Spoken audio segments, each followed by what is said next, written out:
Bienvenue sur La nymphe et la sorcière, le podcast où les expertes d'aujourd'hui racontent les héroïnes d'hier.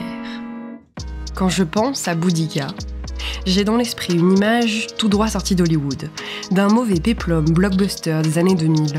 Je vois une femme guerrière à cheval, un manteau de fourrure sur les épaules, un poignard entre les dents, des balafres de sang sur les joues et une grande chevelure emmêlée qui flotte dans le vent.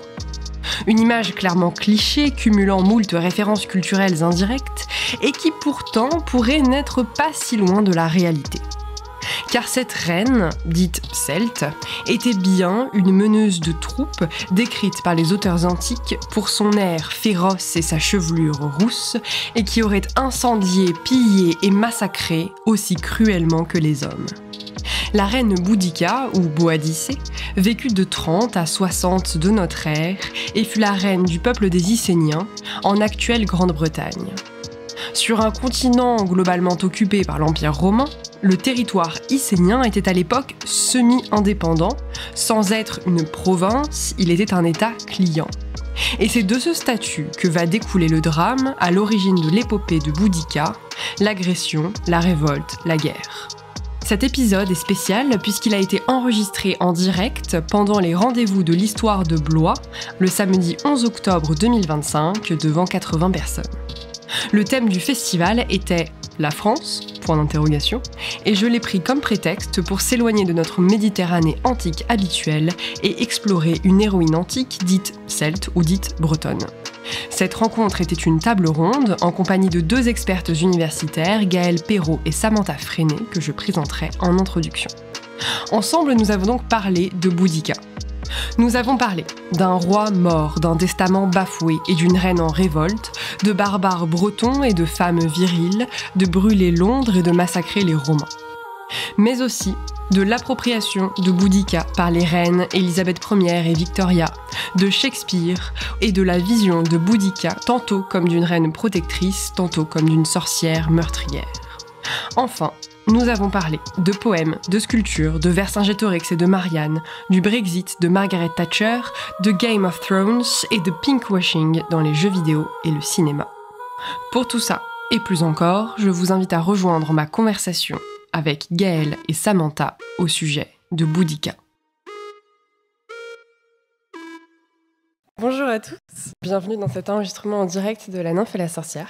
Je ne sais pas si certains d'entre vous ont déjà écouté des épisodes. Sinon, tant mieux, ça veut dire que vous découvrez tous aujourd'hui. Donc c'est un podcast qui se dédie aux femmes dans l'Antiquité, aussi bien des figures historiques que mythologiques. Donc aujourd'hui, nous allons parler de Boudica, ou Boadicée, en compagnie donc de Samantha, qui enseigne la littérature britannique et l'écriture créative à l'Université d'Orléans. Vous êtes aussi autrice de l'ouvrage Boudica's Odyssey in Early Modern England, notamment issu de vos travaux de thèse sur la signification culturelle et idéologique des représentations de Boudica pendant les règnes d'Élisabeth Ière et de James Ier. Et puis, sous votre nom de plume, Sam F. Hutchins, vous publiez des nouvelles et des romans, dont un roman historique, Boudica's Shadow, l'ombre de Boudica, qui sort chez Holland Press dans quelques mois, suivi par un deuxième tome en 2026. Et puis également, nous avons avec nous Gaëlle Perrault, docteure en histoire romaine, chercheuse associée au laboratoire ISOMA, et également chargée de cours d'histoire ancienne à l'université Lyon 3. Donc Gaëlle qui sera là également pour apporter un contrepoint sur le contexte politique et militaire romain, et notamment sur les femmes dans les champs de bataille. Alors, sans plus attendre, donc, je vais laisser de toute façon mes intervenantes présenter le sujet donc, de cette reine Boudica, Boadicée. Mais avant d'entrer dans la vie de Boadicée, peut-être nous présenter, Gaëlle, le contexte de cet empire romain dans cette Grande-Bretagne des premiers siècles après Jésus-Christ. Oui, merci Servane. Alors, le territoire dont on va parler aujourd'hui, c'est la Britannia, c'est-à-dire la province de la Bretagne romaine. Alors évidemment, il ne s'agit pas de l'Armorique, vous l'avez compris, on parle ici d'un territoire qui est proche de l'Angleterre contemporaine et qui, avant même la conquête romaine, a un certain nombre de liens, de contacts avec le continent et notamment avec l'espace celte. C'est ici qu'on va faire des liens, vous le verrez, des passages avec le territoire gaulois, français, pour rester dans le thème de cette journée. Donc ces contacts, ils sont d'abord évidemment économiques et culturels dans un premier temps avant cette conquête romaine, puisqu'on est sur l'île de Bretagne dans un territoire peuplé de tribus qu'on appelle cités dans le monde romain, les cités au sens ensemble de populations, qui sont organisées en hill forts, c'est-à-dire en habitats fortifiés de hauteur, et qui sont à la fois des centres de pouvoir et des relais commerciaux, à partir duquel on échange avec le continent des parures, du vin, des armes, etc. Et ce, dès la période de l'âge du fer, et notamment au bronze final, donc autour de 800 avant Jésus-Christ. Donc on est dès le premier millénaire avant Jésus-Christ en contact. Ces cités, il y a aussi des échanges qui sont de l'ordre des mouvements diasporiques, puisqu'on a aussi des populations gauloises qui vont s'installer en Grande-Bretagne. Alors, c'est un peu encore toujours le cas, c'est tout de même une île qui va préserver sa particularité, et donc ces migrations ne sont pas non plus si conséquentes que cela, mais on a quelques peuples comme les Atrébates, qui sont des populations belges, c'est-à-dire plutôt germaniques, gauloises du nord-est, qui vont aller s'installer sur l'île de Bretagne. La conquête, souvent on sait qu'elle est véritablement initiée par Claude, l'empereur Claude, qui est un Julio-Claudien, autour de l'année 43 après Jésus-Christ. Mais c'est César qui commence lui-même les premières opérations en plein milieu de la guerre des Gaules, autour de l'année 55, puisqu'à partir du port de Boulogne-sur-Mer, il va lancer quelques opérations, arriver en Grande-Bretagne, et tenter une conquête qui ne fonctionne pas très bien. Ensuite, il va partir en faisant... Alors, il fera 2 allers-retours en vérité, mais il va laisser sur place des premières alliances. Et c'est lui, surtout dans la guerre des Gaules, le commentaire de la guerre des Gaules, qui nous donne les premiers noms pour parler de ces populations. Donc, c'est-à-dire, en fait, le mot de cité, par exemple, pour parler de ces peuples, et les chefs de ces cités, il les appelle rois, reges en latin. Cette expédition césarienne, elle inspire, puisqu'elle avait donné lieu à des liens de clientélisme. Et on a, à partir d'Auguste, de Caligula, de nouvelles tentatives de conquête. Il faut savoir qu'à ce moment-là, l'Empire romain, je pense que vous le visualisez un petit peu, on a grosso modo conquis une grande partie de l'Orient, du monde grec, une grande partie du monde méditerranéen, sous Auguste en tout cas. On commence, vous le savez, Auguste, du côté septentrional, à aller voir du côté de la Germanie, à plus ou moins de succès, si vous connaissez la bataille de Teutobourg. Mais en Grande-Bretagne, c'est toujours pas le cas, et ça ne marche pas. Et c'est donc Claude qui lance les premières opérations autour de 43 après Jésus-Christ. Une conquête qui est compliquée, qui se fait rapidement, mais qui est compliquée, et qui va d'abord se cantonner plutôt au sud-est de l'Angleterre, avec l'implantation de 2 types de territoires dont on va reparler, dont Samantha va vous reparler, c'est-à-dire qu'on va avoir la province en tant que telle. Qu'est-ce qu'une province dans le monde romain ? C'est un territoire administré directement, d'accord, où vraiment on a un gouverneur qui vient d'Italie, de Rome, qui va gérer ce territoire-là, peuplé pas uniquement de citoyens, mais avec des citoyens romains. Et puis on a aussi des États clients, qui sont des territoires un peu plus périphériques, qui sont, comme le cas des Icéniens au moment de la conquête et juste avant la révolte de Boudica, c'est-à-dire en fait une forme d'administration indirecte où le territoire, la cité est encore indépendante, mais elle reconnaît la supériorité romaine et elle reconnaît un état de sujétion à Rome, c'est-à-dire que on va donner des troupes à Rome, des forces auxiliaires, des soldats, donc il y a un tribut qui est aussi donné à Rome, donc on a une autogestion, si vous voulez, mais politiquement, il y a tout de même une forme de suggestion. Donc ce territoire-là, il est organisé ainsi à la veille de la révolte de Boudica, donc à la veille de l'année 60 après Jésus-Christ. Et les Icéniens, dont on va parler aujourd'hui, qui sont le peuple, la cité à la tête de laquelle va se trouver Boudica, et dont va vous parler Samantha, c'est une population qui ne fait pas partie de la province, donc. Je vous précise juste que, évidemment, la révolte de Boudica dont on va parler aujourd'hui n'est absolument pas la dernière révolte qui va se dérouler sur le territoire de Britannia. Parce qu'en fait, les Bretons sont un peuple farouche qui se sont révoltés très, très, très régulièrement, et ce, jusqu'à la fin de la conquête romaine. Donc vous en avez en fait beaucoup déjà au 1er siècle après Jésus-Christ, qui se continue. La conquête en elle-même, jusqu'au mur d'Adrien vers l'Écosse, elle va se faire au moins jusqu'aux années 80 après Jésus-Christ. Et puis ensuite, tous les siècles, tous les 50 ans, vous avez un nouvel usurpateur, un nouveau peuple qui se révolte. Voilà. Donc dans ce contexte de cette Britannia et de ces Icéniens plus particulièrement, nous avons donc une reine, Boudica, qui règne, en tout cas dont la vie se déroule entre environ 30 et 60 après Jésus-Christ. Alors Samantha, qu'est-ce qu'on sait de cette reine avant la période de la révolte, avant même la mort de son mari? Qui est-elle? Est-ce qu'on a des indices sur son statut, sur sa condition de reine, et puis ensuite sur son époux et sa situation familiale? On sait qu'elle était de sang royal, mais on ne sait même pas si Boudica était son vrai nom. C'était peut-être un titre donné plus tard quand elle était devenue dirigeante militaire. Mais on sait qu'elle était la femme, la reine de Prasutagus, le roi du tribu Icénie, qui était à l'est de l'Angleterre, East Anglia, si vous connaissez. Et les deux, ils ont eu 2 filles, et on ne connaît pas l'âge des 2 filles non plus, mais ils avaient cette traité de Cléon avec Claudius et ensuite avec l'empereur Néron. Et en 60 après Jésus, Prasutagus est tombé malade et il est mort. Mais il voulait protéger sa famille quand même, donc il avait écrit un testament qui léguait la moitié de son royaume et la moitié de ses biens à ses 2 filles. Il ne parle pas de Boudica dans son testament. Et après, il est mort. Et Catus Decianus, le procureur qui était à Londres, il voulait prendre les biens, parce que c'était quand même à peu près équivalent du ministre des Finances pour l'empereur à Rome. Et donc son rôle, c'était de gérer l'économie de la province Britannia.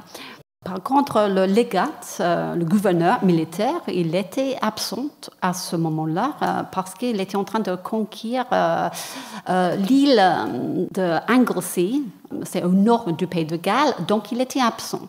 Et donc, le ministre de Finances, Catus Decianus, était obligé de gérer toute seule le mort du roi des Icénies. Donc, il envoie les hommes. Et en fait, il ne tenait pas compte du tout du testament. C'était le traité de Cléon qui était plus fort.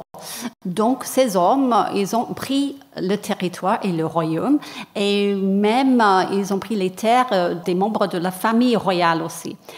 Ce qui était très étrange, c'était que Boudica était fouetté et ses 2 filles étaient violées.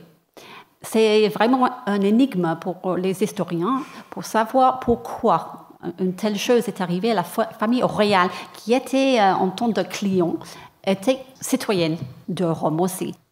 Donc, vous ne pouvez pas humilier les citoyens comme ça, de les fouetter, de violer les filles. Mais je pensais, ça pourrait peut-être expliquer qu'il y avait une révolte interne au moment où les soldats ont voulu prendre les terres et les biens de Prasutagus. C'était peut-être pour ça que c'était un acte violent pour montrer qu'elle était soumise. Sinon, c'était peut-être un avertissement qu'elle pouvait être exécutée aussi.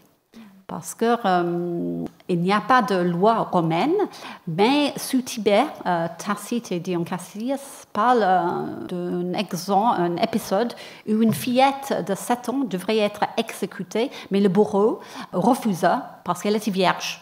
Donc, il l'a violée. Et après, elle était exécutée. Mais on n'a pas trouvé cette loi romaine, mais ça pourrait peut-être expliquer comme ça. Donc, un avertissement, parce qu'après, elle pouvait être exécutée.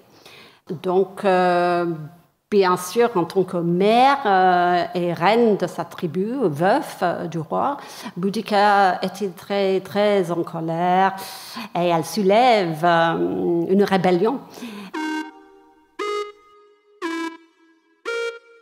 Boudica, montée sur un char, ayant devant elle ses 2 filles, parcourait l'une après l'autre ces nations assemblées, en protestant que tout accoutumait qu'étaient les Bretons à marcher à l'ennemi conduits par leur reine, elle ne venait pas, fière de ses nobles aïeux, réclamer son royaume et ses richesses.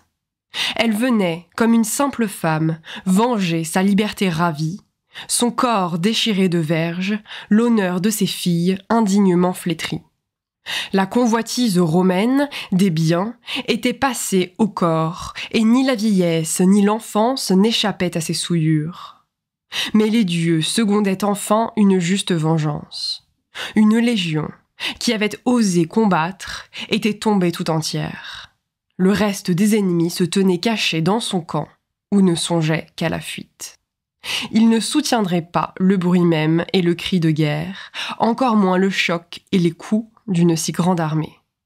Qu'on réfléchît avec elle au nombre des combattants et aux causes de la guerre, on verrait qu'il fallait vaincre en ce lieu, ou bien y périr. Femme, c'était là sa résolution. Les hommes pouvaient choisir entre la vie et l'esclavage. Tacite, Annales, livre 14. Il y avait quand même beaucoup de Bretons comme elle qui étaient désenchantés avec l'Empire romain et qui voulaient reconquérir leur terre. Surtout, selon nos deux sources anciennes, ils payaient beaucoup d'impôts, pas seulement en argent, mais en récolte. Et ils étaient obligés d'envoyer leurs hommes dans les auxiliaires de l'armée romaine à l'étranger. Leur terre était prise. Donc, il y avait beaucoup de plaintes chez les Bretons. Donc, ils suivaient facilement Boudica. Tacite nous dit que les Bretons avaient l'habitude de suivre une femme qui dirigeait, même si c'était militaire, ce n'était pas inconnu. Donc, ils suivaient Boudica. Now, elle s'alliait d'abord avec le tribu voisin qui s'appelait le Trinovantes. Et ils avaient perdu beaucoup de terre, beaucoup plus que les Icénies. Parce que Camalodunum était le premier objectif. C'était, vous connaissez comme Colchester. Et c'est là qu'il s'est construit le centre administratif de la province romaine. Et c'était construit comme une colonie romaine pour les vétérans de l'armée, les légionnaires qui sont partis à la retraite. Et c'était énorme. Mais c'est les indigènes qui finançaient la construction d'un grand temple. L'ancien empereur Claude, il finançait tout ça. Ce n'était pas complètement fini lors de la rébellion, mais c'était un centre de haine pour les indigènes, les Bretons. Et donc, c'était bien sûr le premier cible de l'armée de Boudica. Donc, elle descend sur Colchester, mais juste avant, Dion Cassius lui donne un descriptif de sa physique, à quoi elle ressemble. Donc, elle avait une figure grande et farouche, la voix rude, un œil perçant et une grande chevelure qui tombait jusqu'aux hanches. Mais selon la traduction, qui est importante, elle avait la chevelure, les cheveux, soit russes, soit blondes. Mais russe, c'est important parce que plus tard, sous Élisabeth Ier, Élisabeth avait les cheveux russes. Donc ça, selon la traduction, c'est important plus tard. Mais le chef qui les excita surtout, qui les décida à la guerre contre les Romains, qui fut jugé digne d'être à leur tête et qui les commanda durant toute la guerre, ce fut Boudica, femme bretonne de race royale et d'un courage au-dessus de son sexe. Elle rassembla une armée d'environ 120 000 hommes et monta sur une tribune faite à la manière des Romains avec de la terre détrempée. Sa taille était grande, sa figure farouche, son regard perçant. Elle avait la voix rude, elle laissait tomber jusqu'au bas de son dos une épaisse chevelure d'un blond prononcé et portait un grand collier d'or. Sur son sein était serrée une tunique de diverses couleurs et par-dessus s'attachait avec une agrafe une épaisse chlamyde. C'était là toujours son équipage. Mais alors, prenant en main une lance, afin de frapper tout le monde de terreur, elle parla en ces termes.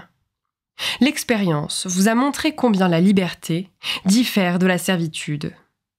En sorte que si l'un de vous, auparavant, s'était par ignorance du meilleur choix laissé tromper aux promesses employées par les Romains pour le séduire, aujourd'hui du moins, l'épreuve de l'une et de l'autre vous a enseigné combien grande était votre erreur de préférer au gouvernement national une domination que vous vous êtes attirée vous-même. vous avez reconnu combien la pauvreté, sans maître, vaut mieux que la richesse, avec l'esclavage. Ainsi donc, si nous ne l'avons pas fait auparavant, maintenant du moins, citoyens, amis, parents, faisons notre devoir, tandis que nous conservons encore le souvenir de la liberté, afin d'en laisser à nos enfants et le nom et la réalité. Car si nous oublions complètement la condition heureuse dans laquelle nous avons été élevés, que sera-ce d'eux, nourris dans l'esclavage ? Mon dessein en vous adressant ces paroles n'est ni de vous inspirer la haine du présent, vous le haïssez, ni la crainte de l'avenir, vous le craignez, mais de vous louer d'avoir de vous-même choisi le parti nécessaire et de vous être montrés prêts à me secourir, prêts à vous secourir vous-même. Dion Cassius, Histoire romaine, tome 9, livre 62. Et donc, elle portait une lance dans une main, et puis l'autre main, elle levait vers le ciel.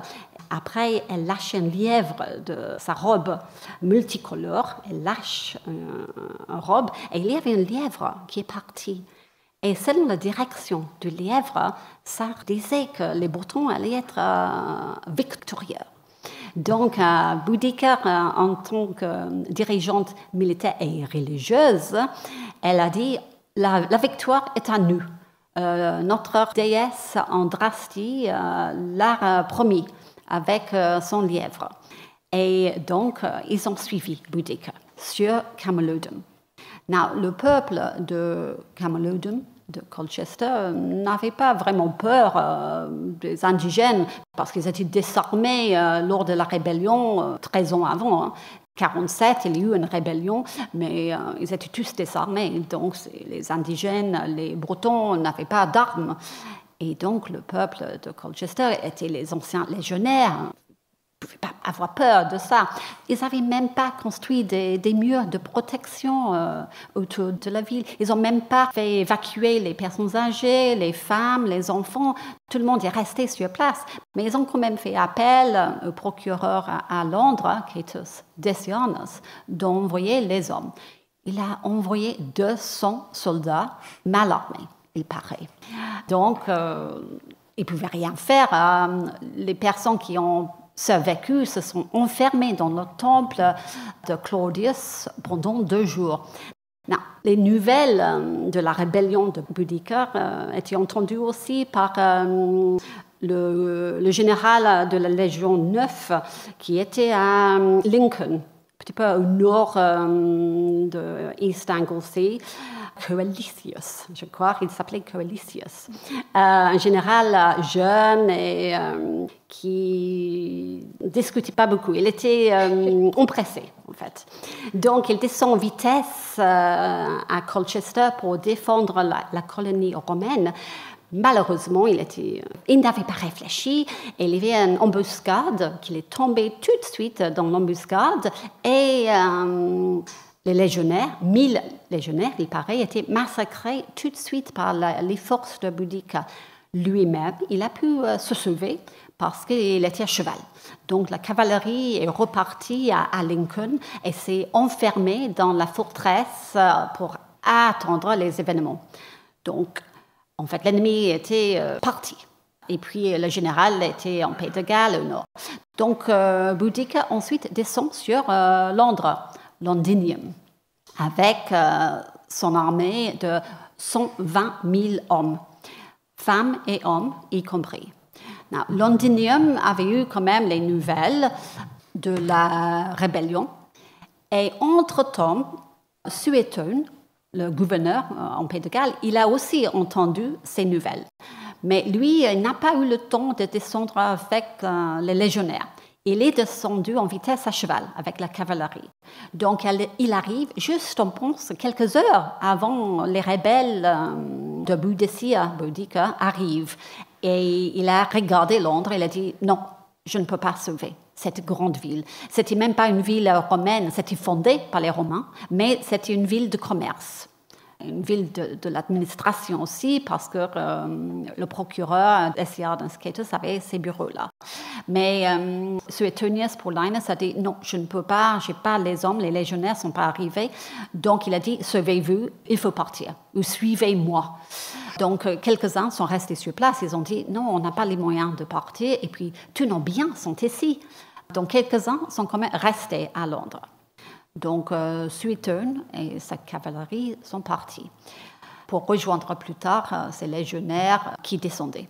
Donc Boudica a décimé Londres, tout comme elle a décimé Colchester. Tout était brûlé. Elle a tout brûlé Colchester, elle a brûlé tout à Londres, et quelques horreurs étaient commises. C'était décrit comme un génocide très cruel. Mais le mouvement de ces forces était très long, parce que ces forces n'étaient pas une armée professionnelle, et puis il y avait beaucoup de pillages à gauche, à droite, et la vengeance contre les colonies romaines qui ont pris les fermes, les terres ailleurs. Donc ces mouvements étaient très très longs. Entre-temps aussi, il faut dire que Catus Decianus, le procureur de Londres, il a pris peur, il est parti déjà en France. Okay? Il se sauva. Donc Boudica, ensuite, elle a le temps de monter, on dirait, à Verulamium, St. Albans, qui était à 40 km de Londres.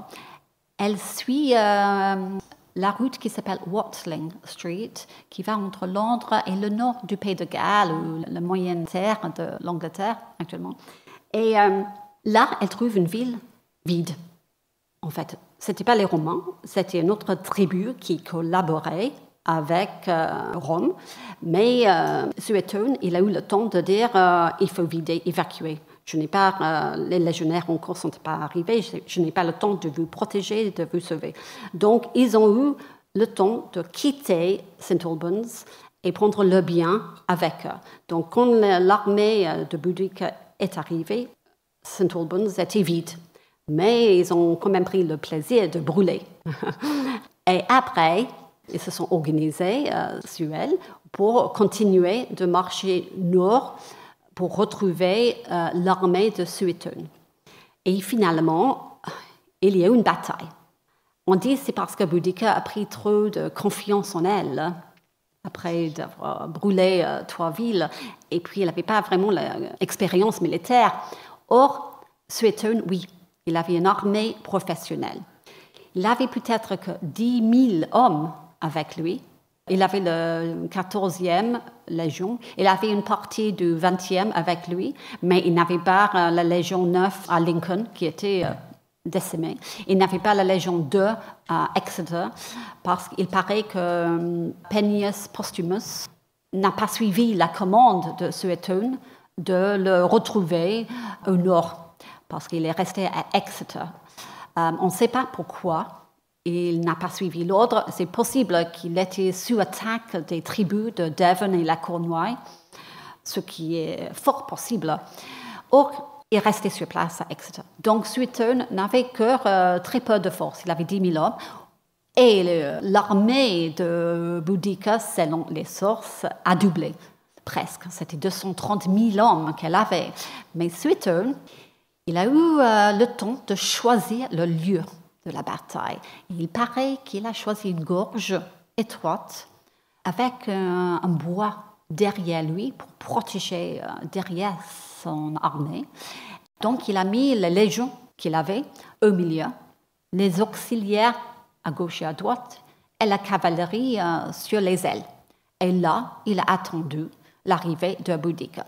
Donc, elle est arrivée, mais c'était pas, tout était pêle-mêle dans les rangs, c'était pas professionnel du tout. Et puis, avec 230 000 hommes, et d'avoir brûlé 3 villes romaines, elle était sûre de sa victoire.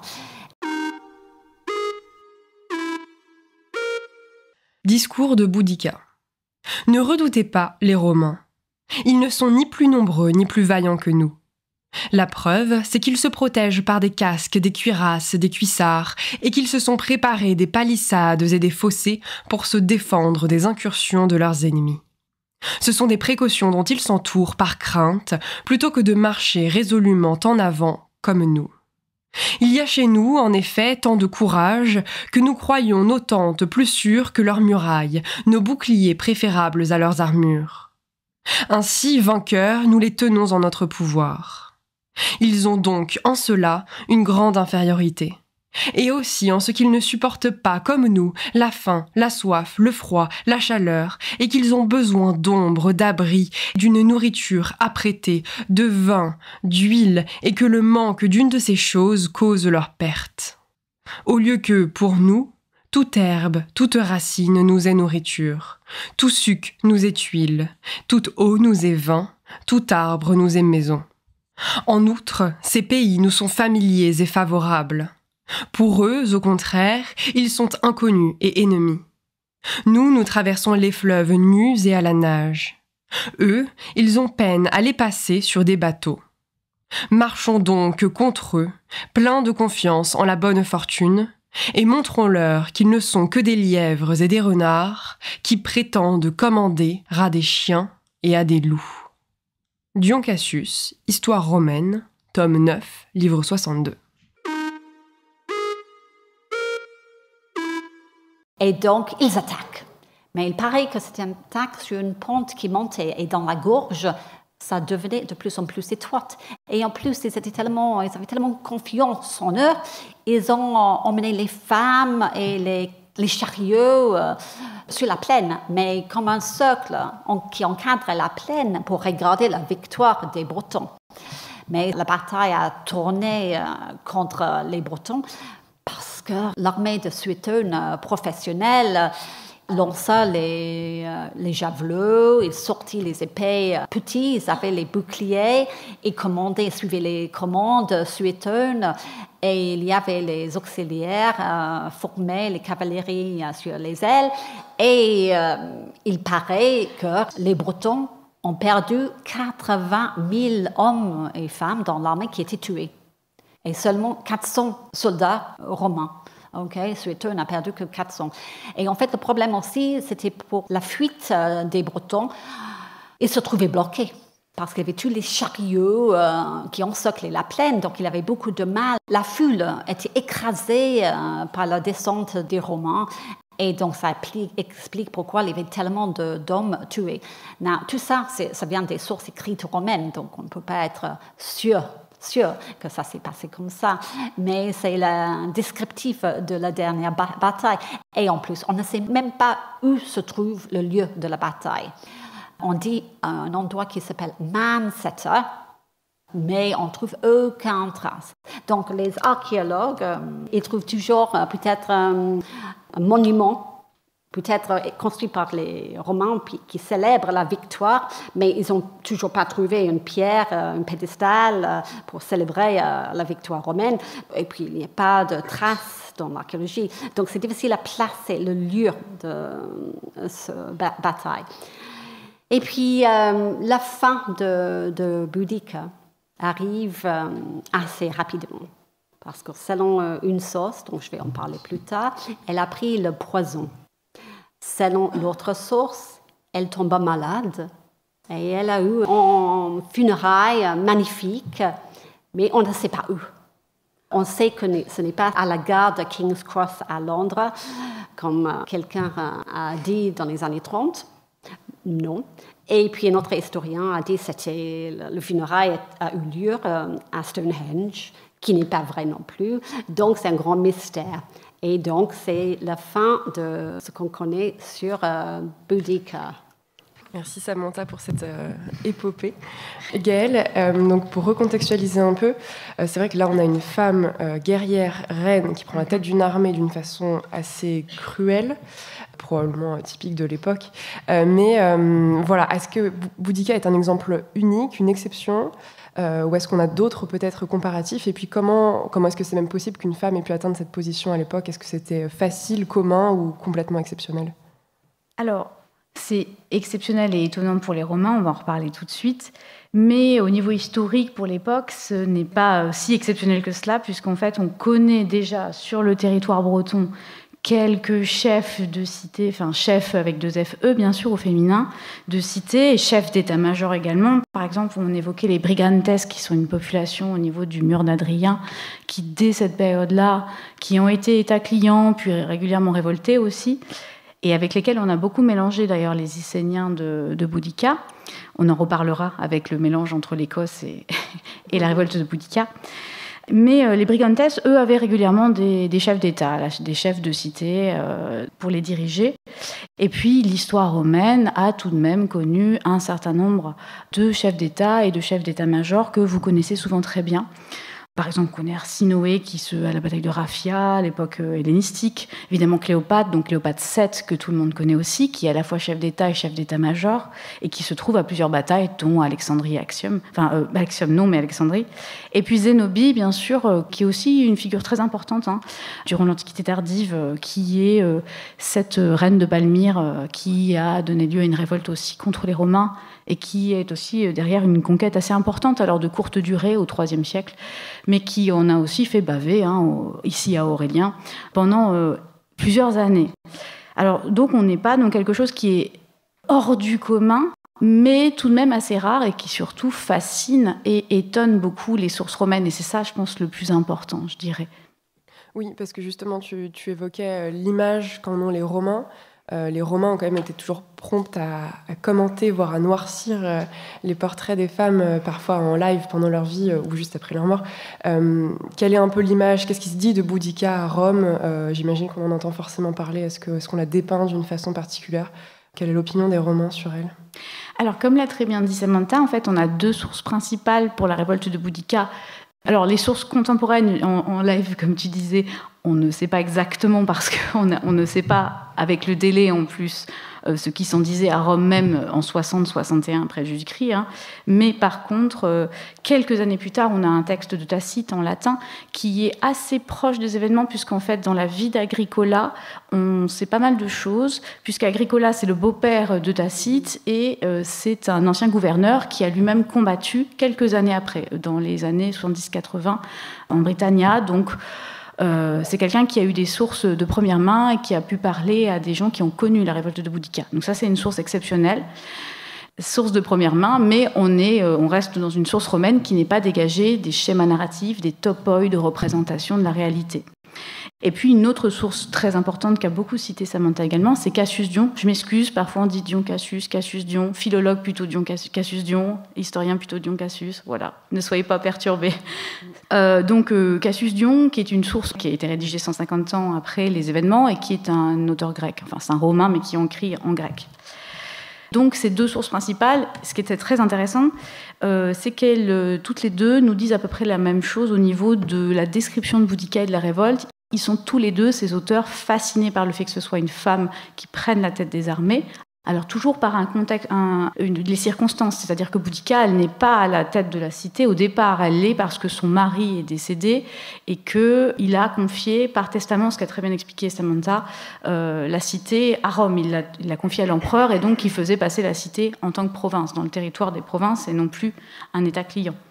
Et donc, Tacite et Cassius Dion nous disent que Boudica est une dux, donc dux c'est chef de guerre en latin, que les Bretons et les peuples septentrionaux ou les barbares de l'Orient sont des populations, contrairement aux Italiens, aux Méditerranéens, qui se comportaient avec plus de mesure, de discipline et de raison. Ces gens-là, ils vont avoir tendance à confier parfois les rênes de l'État et les rênes du champ de bataille à une femme, et c'est ça étonne les Romains. C'est pour ça aussi qu'on a des passages dessus, c'est que ce n'est pas si fréquent que ça, mais comme les auteurs romains en sont étonnés, ils vont avoir tendance à le mentionner et à dire justement que c'est une particularité très barbare qui les fascine autant qu'il les révulse.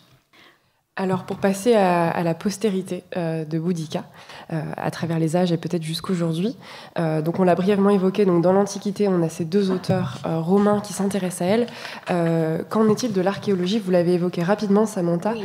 C'est confus. Oui, l'archéologie montre quand même que les 3 villes étaient brûlées. À Londres, quand même, il y a un niveau à peu près, on en doit demi-mètre de profondeur. Mais l'archéologie n'atteste pas de l'existence de Boudica. Sauf sur quelques pièces, on trouve le nom de son mari, Prasutagus, et Icine, le nom du tribu. Mais il y a aussi 4 mules à monnaie trouvées dans le territoire de l'Icine qui suggèrent peut-être une confédération. Et ça, c'est intriguant, parce que d'autres pièces de 43 après Jésus appartiennent au roi Antidios, en pièces d'or. Et donc, peut-être, lui, il avait une partie de tribu, parce que c'est étonnant qu'après la rébellion de 47 après Jésus, le tribu n'était pas complètement dompté et intégré dans la province de l'Empire romain. C'est peut-être parce que Prasutagus est resté fidèle dans sa partie de la Confédération qu'il a pu continuer. Donc ça est vu dans l'archéologie, ces 4 endroits pour mouler l'argent. Étonnant. Et puis l'archéologie, la céramique atteste de l'existence de cette tribu, l'identité très différente des autres tribus, mais par référence à Boudica. Et comme j'avais déjà dit, il y a beaucoup de trous dans l'archéologie, mais c'est tout ce que nous avons pour l'instant. Alors, si on quitte l'Antiquité pour se diriger vers le Moyen-Âge, notamment, mais en fait, pas tant que ça, puisque au Moyen-Âge, on oublie un peu Boudica, elle disparaît des sources et surtout des récits. Il y a pas mal de chroniqueurs qui ne parlent pas du tout de Boudica. Et on arrive au XIIe siècle après Jésus-Christ, où Geoffrey of Monmouth, il écrit son histoire britannique, on peut dire. Il ne parle pas du tout de Boudica. Il parle de la mythe d'origine, comme quoi les Bretons sont les descendants de Brutus, le fils d'un héros de Troie, qui est arrivé et peuplé Bretagne. Donc, Tacite est redécouverte dans le XIVe siècle. Et là, on voit que les Bretons sont décrits comme les sauvages, les barbares, pas du tout comme les héros de Troie. Donc, il fallait oublier cette mythe d'origine et réécrire l'histoire des îles britanniques. Donc, c'est quand même sur Henri VII et Henri VIII qui continuent d'écrire l'histoire de l'Angleterre. Et ça, c'est avec un Italien, Polydore Vergil, qui écrit cette histoire.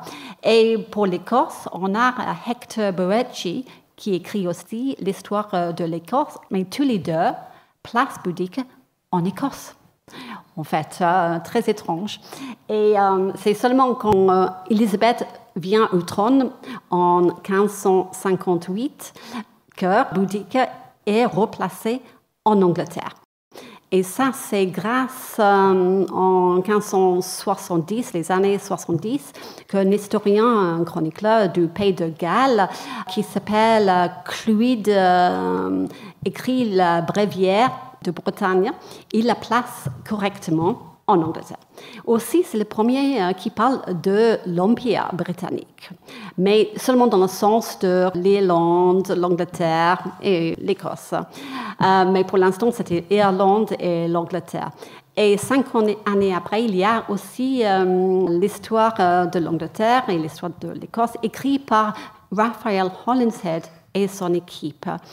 Ce qui est très intéressant avec Raphael Holinshead, c'est que Boudica, quand elle parle à ses troupes, elle porte un manteau épais irlandais. Or, Dion Cassius ne parle pas du tout de ce manteau épais irlandais. Donc, Boudica, elle porte un manteau irlandais. Donc, est-ce que c'est parce qu'il y avait une politique à cette époque de l'unité de l'Angleterre avec l'Irlande? Parce qu'il y avait quand même la politique de dompter les Irlandais à ce moment-là. Et donc, l'histoire commence à soutenir la politique d'Élisabeth Ier. Et puis William Camden continue avec son œuvre célèbre Britannia. Donc on a le nom Britannia qui entre dans un cadre de la Grande-Bretagne, le début de l'Empire britannique, vraiment, même si ce mot est employé bien plus tard. Et donc, on a un réusage de Boudica par Élisabeth Ier qui va en faire un élément de sa communication, on pourrait dire aujourd'hui. De quelle façon est-ce qu'elle présente Boudica ? Quel pont peut-être elle trace avec sa propre image et son propre règne ? En fait, c'est plutôt deuxième partie de sa règne que Boudica devient beaucoup plus important. Parce qu'il y a le conflit, oui, en Irlande, mais il y a les problèmes économiques en Angleterre. Il y a la famine, les mauvaises récoltes, il y avait la peste à Londres les années 90, mais aussi il y avait la guerre non déclarée entre l'Angleterre et l'Espagne, qui est seulement résolue en 1604 avec le traité de Londres sous James Ier. Donc après la mort d'Élisabeth. Donc avec tous ces problèmes militaires en ce moment en Angleterre, il y a la propagande qui devient plus important. Nous avons la reine vierge aussi, un grand souci parce qu'elle est trop vieille maintenant pour porter un enfant pour se marier. Donc il n'y aura pas héritier sur le trône d'Angleterre. Donc ça, c'est un grand souci. Il fallait de la propagande pour montrer qu'une femme vierge peut diriger le pays, même si elle commence à être âgée. Le problème avec Boudica, par contre, c'est qu'elle était cruelle. Parce que dans Cassius Dion, il décrit la façon que l'armée de Boudica torture et tue les femmes des Romains ou les collaborateurs ou collaboratrices. Parce que les forces de Boudica coupent les seins des femmes et puis les coudrent à la bouche pour donner l'image qu'elle mange ses propres seins. Et puis après, les femmes sont empalées sur les broches. Et donc, c'est une image très horrible de Boudica qui devient plus tard l'icône de l'Empire britannique. Donc, la solution, c'est quand même trouvée par un Italien à la cour d'Élisabeth dans les années 1590 qui sépare Boudica en deux personnages. Même s'ils disent ensuite qu'ils pensent les deux étaient la même femme, mais il y a le bon Boudica et la méchante Boudica. Okay? Donc, c'est un livre sur les femmes connues de l'Angleterre. Donc, ça résout la solution. Mais aussi, juste avant, par contre, et après, les écrivains concentrent sur seulement une partie de sa vie, la bonne partie. Donc, il y avait, après l'invasion de l'Armada espagnole en 1588, il y avait une très célèbre chanson criée dans la rue de Londres qui parle de Boudica comme l'ancien breton de ces îles qui ont défié l'Empire romain. Et il y a une identification entre l'Espagne et l'Italie en ce moment-là, parce que c'était l'Empire espagnol mais qui était catholique, donc un amalgame entre les deux. Donc, il critiquait cet empire catholique dans cette chanson. Et puis, la même année, il y a le célèbre speech, oration d'Élisabeth devant sa flotte anglaise à Tilbury avant de confronter la flotte espagnole. Et là, elle est comparée à Boudica. La reine, apparemment, Élisabeth, elle parle à ses troupes et elle est comparée directement à Boudica. Et puis, il y avait d'autres choses de comparaison. Dans d'autres textes littéraires, il y avait Edmund Spenser, oui, The Fairy Queen. Son héroïne, une des héros, c'est une femme, Britomarte. Elle est vue comme l'ancêtre d'Élisabeth. Donc, et Britomarte était l'ancêtre, le précédent descendant de Boudica. Donc, il y a les comparaisons directes de plus en plus sur Élisabeth Ier. Et alors, donc, si on continue d'avancer à travers les règnes, Boudica est également beaucoup utilisé sous le règne de James Ier. C'est vrai que là, on a évoqué une bonne et une mauvaise Boudica. Sous James Ier, on la compare à une sorcière. Oui, ça c'est vrai, mais pas tout de suite. Parce que sa femme, la reine Anne, elle est employée Don Johnson pour un spectacle, un masque, on peut dire, de 1609, où il y avait beaucoup de reines qui combattaient les sorcières. Et Boudica, c'était une des reines qui combattait les sorcières. Donc là, elle est vue comme une bonne reine tout au début du XVIIe siècle. Et puis aussi dans l'histoire de John Speed, ce qui est important, c'est qu'elle est également vue comme une bonne reine héroïque, mais elle est toujours représentée comme hors norme. Elle n'est pas comme les autres femmes, comme Elizabeth, etc. Mais c'est une exception. Sous James I, qui n'aimait pas les sorcières, ni peut-être les femmes, elle devient utilisée dans les textes littéraires et beaucoup critiquée. Donc, William Shakespeare's Cymbeline, on pense que Cymbeline, c'est Boudica, pas sûr, mais pense. Et puis, il y avait une autre pièce sur Boudica, et puis il y avait les pièces de John Fletcher, la tragédie de Bonduca, 1612. Mais ce qui est important, c'est que Boudica est repoussée au foyer. Elle n'est plus la dirigeante militaire, ni la dirigeante politique. Elle est femme au foyer. Et ce qui me choque le plus, c'est que même la violence sexuelle, les viols des 2 filles de Boudica sont repoussés comme la faute des femmes. Donc, dans la pièce de John Bonduca, une des filles se plaint à son oncle qu'elle veut la vengeance pour son viol. Et il répond, « Mais tu auras dû garder tes jambes croisées. » Donc, c'est la faute. Et comme on voit dans beaucoup de littérature à cette époque, la seule sortie, c'était soit le suicide ou soit le mariage avec le violeur. Donc, c'est un changement complet sur la vue de femme, mais qui incite quand même une forte contre-mouvement de proto-féminisme. Et il y a une liste de dépliants et de livres qui sortent dans les années sous James Ier et qui continuent au-delà de ça.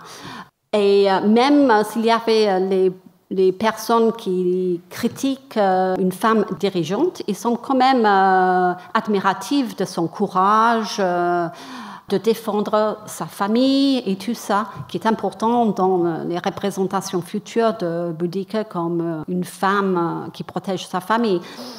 Yes.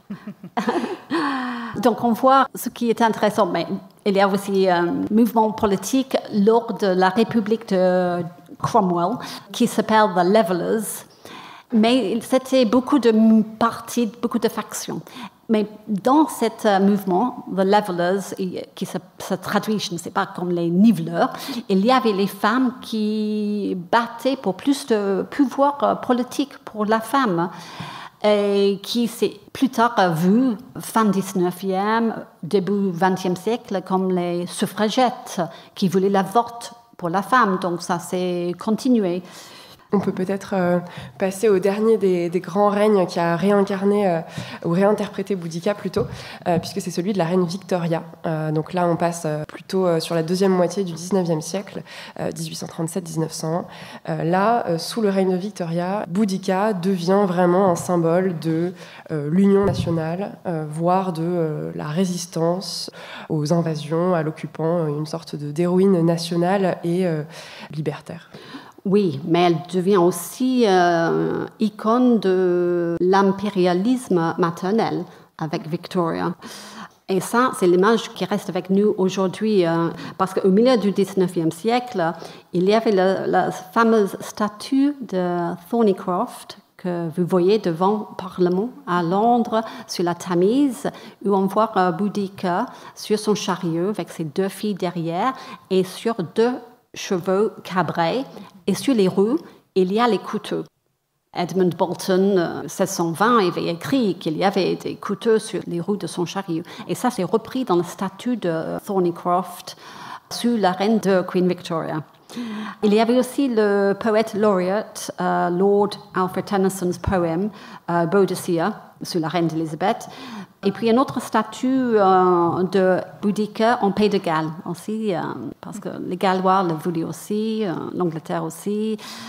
Mais si je reviens très vite au statut de William Thornycroft, il y avait William Cowper's Ode, Boadicea, les mots écrits sur le statut qui attestent à l'Empire britannique comme un signe de l'avenir de Victoria. Et c'est écrit: les régents César n'a jamais connu, votre postérité va conquérir. On peut dire, si je dis en anglais, Regions Caesar never knew, thy posterity will sway. Donc ça, c'est un amalgame de la poésie et les statues qui apparaissent sous Queen Victoria. Et l'art, elle est montrée de plus en plus comme le côté maternel, parce que bien sûr, Queen Victoria, avait beaucoup d'enfants. Donc, on peut focaliser sur ça. Et maintenant, de nos jours, elle est l'icône de l'Empire britannique avec Britannia. Alors là aussi, peut-être, Gaëlle, pour recontextualiser ça, c'est vrai que donc Boudica apparaît comme cette figure de l'héroïsme national, ce qui fait qu'elle a parfois été comparée à Vercingétorix, côté français, et à d'autres figures similaires. Qu'est-ce que vous en pensez ? Est-ce qu'on a des bases pour ce type de comparaison ? Oui, Boudica est évidemment extrêmement connue en Angleterre. Elle est aussi enseignée que Vercingétorix l'est en France. Alors Vercingétorix est connu en Angleterre, alors que Boudica beaucoup moins en France. En fait, c'est aussi le Hermann, c'est-à-dire Arminius anglais, c'est-à-dire qu'en fait, un grand nombre de pays européens a son Vercingétorix local, qui est un chef de cité qui s'est révolté à un moment ou à un autre contre les Romains. Et Samantha l'a très bien expliqué, on en a fait des figures de révolte libertaire, nationalistes, etc. Et très souvent, les historiens ont montré que ce sont des révoltes qui sont très circonstanciées, qui sont liées souvent à une révolte contre l'impôt, à une révolte contre certaines formes d'occupation romaine, certaines formes de lois, etc. Une volonté de renégocier la relation avec Rome, mais pas nécessairement de sortir de l'Empire romain. Alors en effet, oui, comme Samantha le disait, donc Boudica elle a ces deux statues emblématiques, notamment celle du Parlement, que vous connaissez généralement avec le char, qui a été faite en 1902 par Thornycroft. Et puis, évidemment, cette statue-là a été érigée dans un contexte qui est très intéressant, puisque c'est le même moment, à quelques décennies près tout de même, où on érigeait en France et en Allemagne nos statues nationales. Alors évidemment, vous connaissez tous le Vercingétorix géant qui se trouve à Alys-Sainte-Reine. J'ai envie de dire Alésia, puisque le débat aujourd'hui, il n'existe plus trop, mais je vais me faire des ennemis en disant ça. Donc voilà, l'un des sites favorisés pour localiser Alésia, qui, lui, cette statue, on sait, a été érigée en 1865, et qui, sachez-le, pendant très longtemps, moi j'ai enseigné à mes étudiants qu'il était sous la lettrée de Napoléon III, puisque Napoléon III, féru d'archéologie, derrière, vous savez, le début d'un certain nombre de fouilles, à Bibracte, à Alésia, le musée de Saint-Germain, etc. Donc on sait qu'il l'a financé aussi sur ses deniers personnels, la statue. Donc on a longtemps pensé que c'était ses traits à lui. Alors au Muséoparc d'Alésia, on m'a dit qu'une thèse était en cours pour montrer que ce n'était qu'une moustache à la mode à l'époque. En tout cas, vous le savez, très anachronique. Le débat n'est pas là, mais petite anecdote que vous préférez pourrait ressortir à Noël dans quelques mois. Finalement, c'est pas Napoléon III. Et puis, donc, on a cette statue en 1865, évidemment. Et sachez qu'au même moment, évidemment, la Prusse faisait sa propre statue de Hermann, donc Arminius, qui est lui le Vercingétorix allemand, qui est à l'origine aussi d'une très célèbre défaite romaine, celle de la bataille de Teutobourg que j'évoquais un petit peu avant. Et qui, c'est un peu rigolo, la statue a commencé avant celle des Français, mais elle a été terminée après, parce que les Français se sont dépêchés de la faire très très vite pour mettre la leur juste avant. Donc elle a été achevée en 1875, non loin du site de la bataille de Teutobourg. Et encore anecdote à sortir à Noël, sachez que les deux statues se regardent et se défient mutuellement, puisqu'évidemment on est juste après la guerre de Crimée et on est juste avant la guerre franco-prussienne.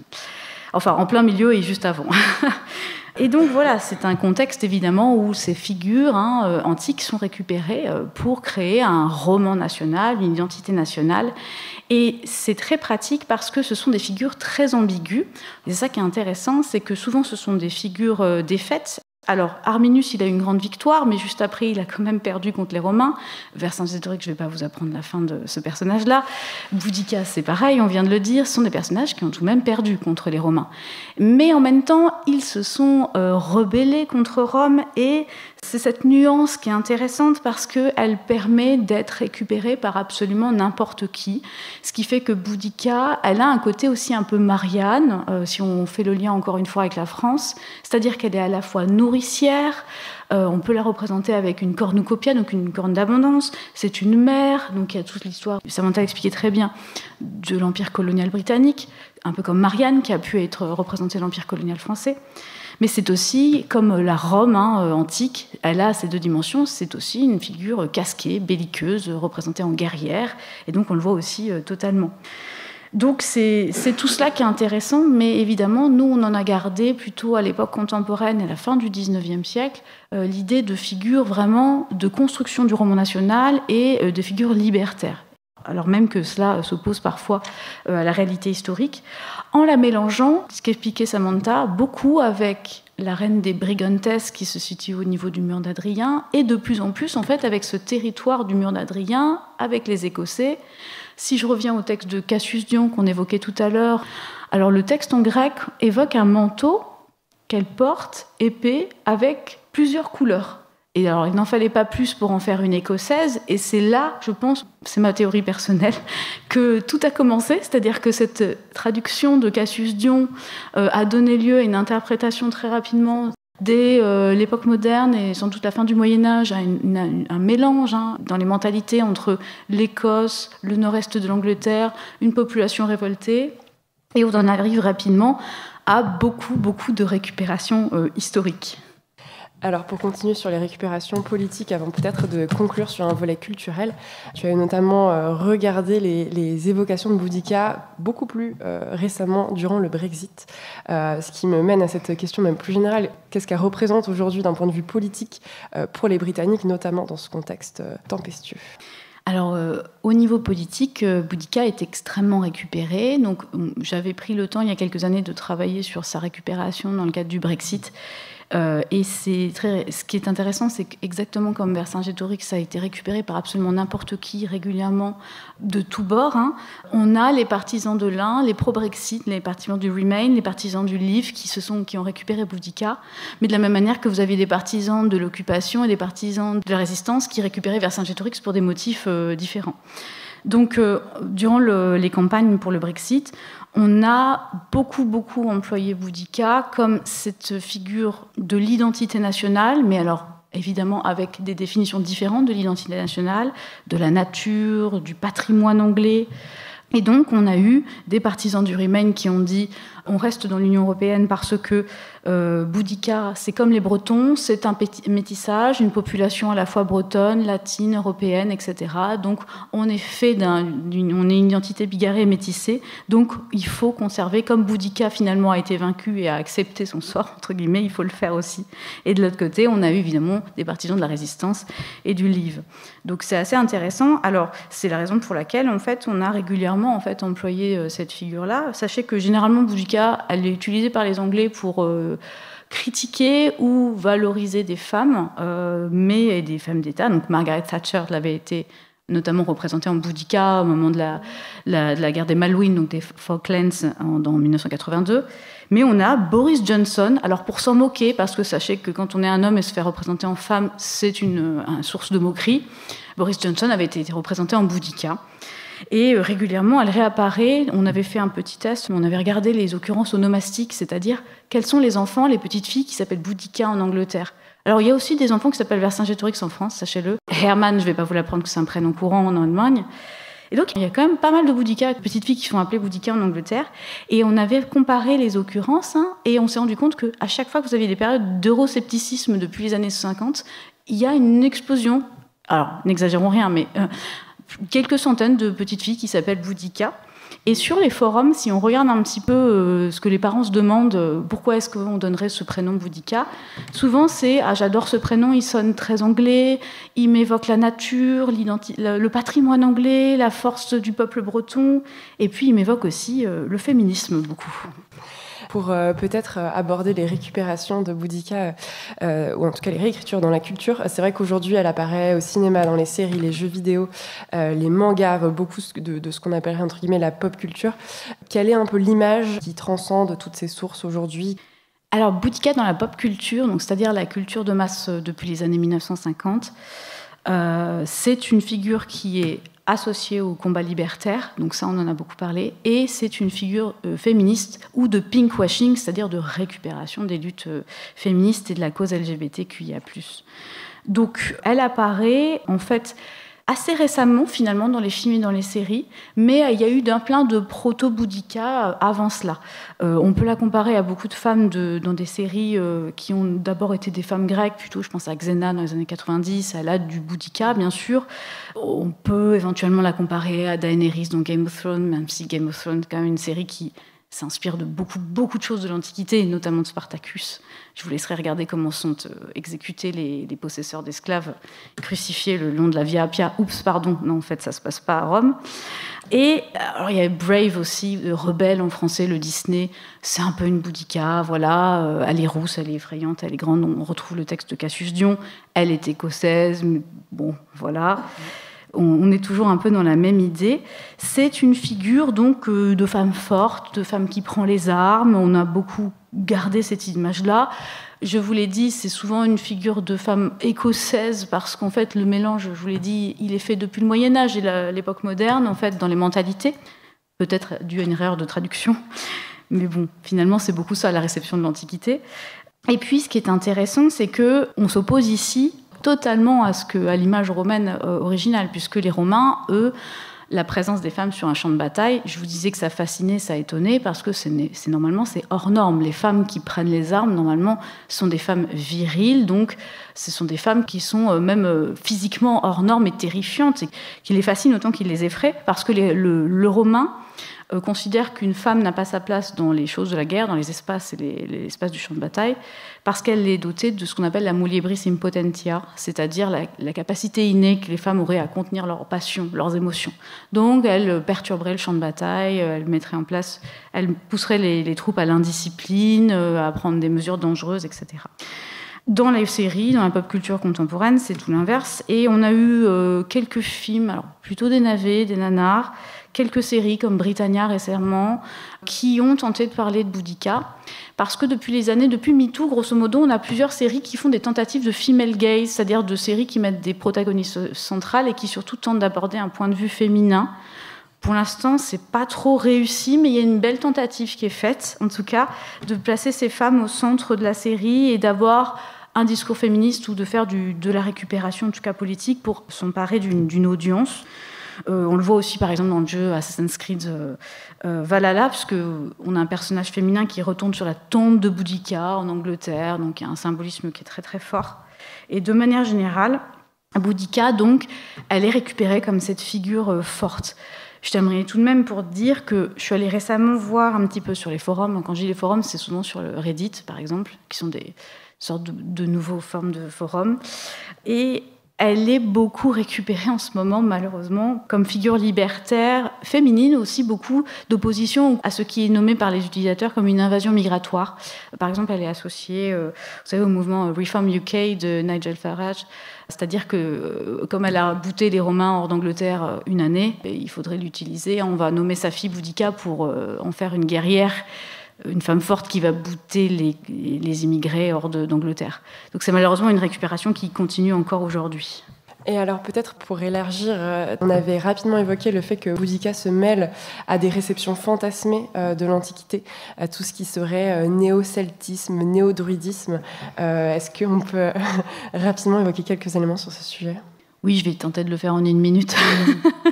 Pour aller très très vite, le néo-druidisme, le néo-chamanisme, c'est quelque chose qui est comme le néo-paganisme aussi, c'est très très très à la mode. Vous avez des sorcières sur TikTok, je vous laisserai aller voir par vous-même. Ça fait un peu complotiste ce que je dis, désolée.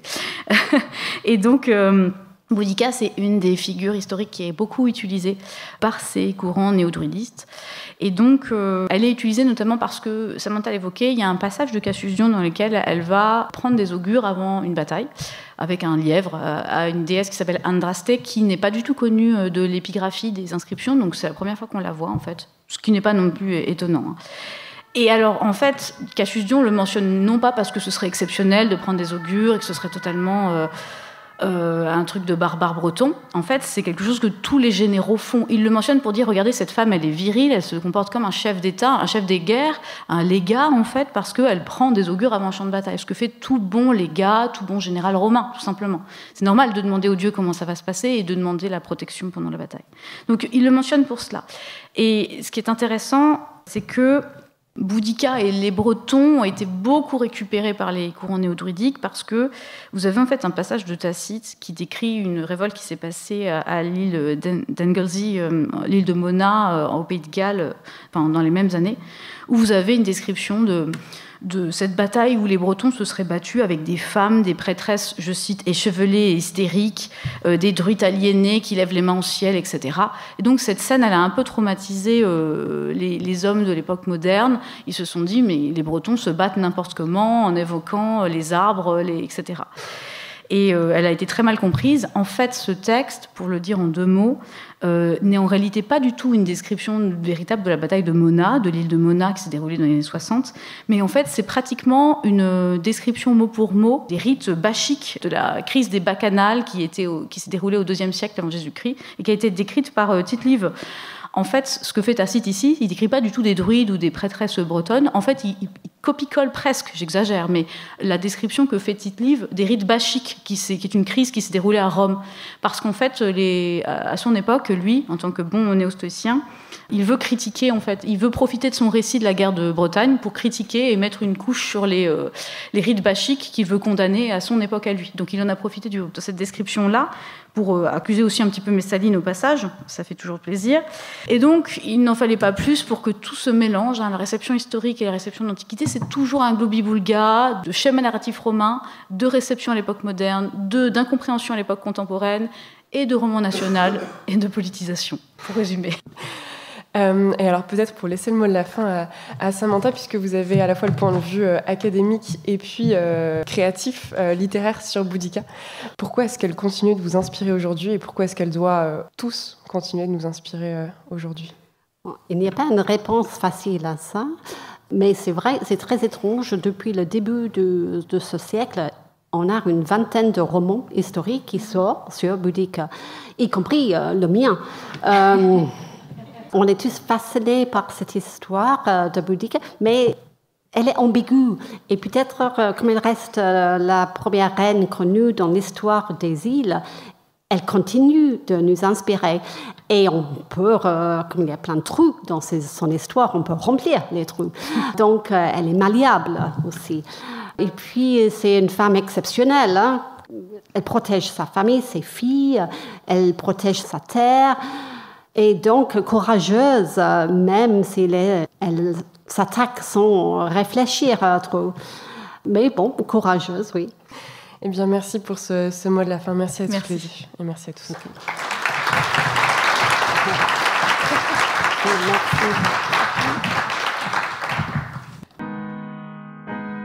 Vous venez d'écouter un épisode de La Nymphe et la Sorcière, le podcast où les expertes d'aujourd'hui racontent les héroïnes d'hier.